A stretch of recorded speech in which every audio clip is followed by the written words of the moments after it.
Hi friends, ఇక్కడ చూసారు కదా ఈ చెట్లు వీళ్ళు ఇలా పనలుగా వేశారు. మీరు ఇట్లా పనలు కట్టడం చూస్తే మీకు ఏమనిపిస్తుంది? యోసేపు కళ మీకు గుర్తొస్తుందా? వాళ్ళ అన్నదమ్ములు ఇట్లాగా పనలుగా ఉండడానికి నమస్కారం చేస్తారని మీకు ఆ స్టోరీ అంతా గుర్తొస్తుంది కదా.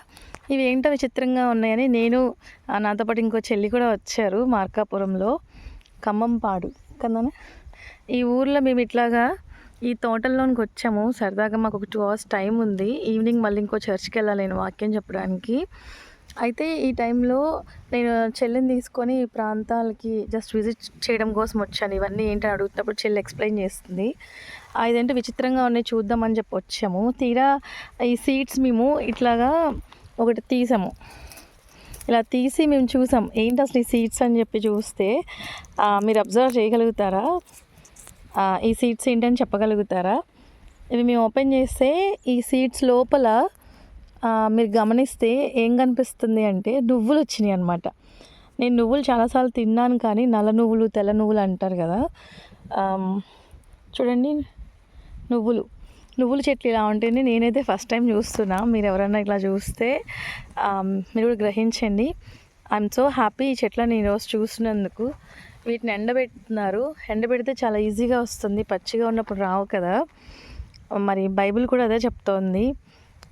మనం కొన్నిసార్లు ఎండిపోయిన స్థితిలో ఉంటాం, కానీ ఆ ఎండిన స్థితిలో నుంచే ఎంతో విలువైన నువ్వులు వచ్చాయి. ఆ నువ్వుల ద్వారా మనం తింటే మోకాలు నొప్పులు పోతాయని, ఆరోగ్యం బాగుంటుందని, ఎముకలకి పుష్టి అని, మన జీర్ణశక్తిని బాగు చేస్తుందని, హెయిర్ గ్రోత్ ఉంటుందని, ఇలాంటివన్నీ ఉంటాయి. నిజంగా ఎండిపోయి కొన్నిసార్లు అనుకుంటాం మనం ముసలివాళ్ళం అయిపోతే ఏంటి మన పరిస్థితి, ఉద్యోగం లేకపోతే ఏంటి పరిస్థితి, పిల్లలు పుట్టకపోతే ఏంటి పరిస్థితి, లేకపోతే వేరే ఎవరో నా జీవితాన్ని పాడు చేసి నా జీవితం మోడు బారిపోయింది అంటాం కదా. ఇవి చూడండి మీకు ఎట్లా అనిపిస్తుంది? మోడు బారిన ఈ జీవితాలే చాలామందికి ఆశీర్వాదకరంగా ఉంటున్నాయి.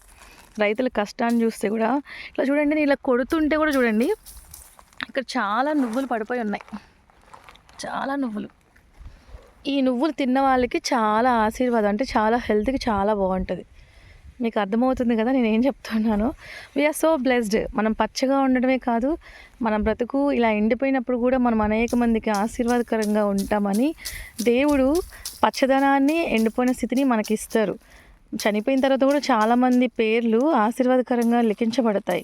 సో మనం కూడా అంతే, దెబ్బలు తగులుతున్నప్పుడు ఈ నువ్వులు ఎలా రాలి కింద పడుతున్నాయో మనం కూడా కొన్నిసార్లు దెబ్బలు పడుతున్నప్పుడు అనేక మందికి ఆశీర్వాదకరంగాను, మనకి దీవెనకరంగాను ఉంటాము. సో ఐఎమ్ సో హ్యాపీ ఈ విషయం మీతో నేను షేర్ చేస్తున్నందుకు ఈరోజు. Thank you one and all. Have a good day and have a blessed day.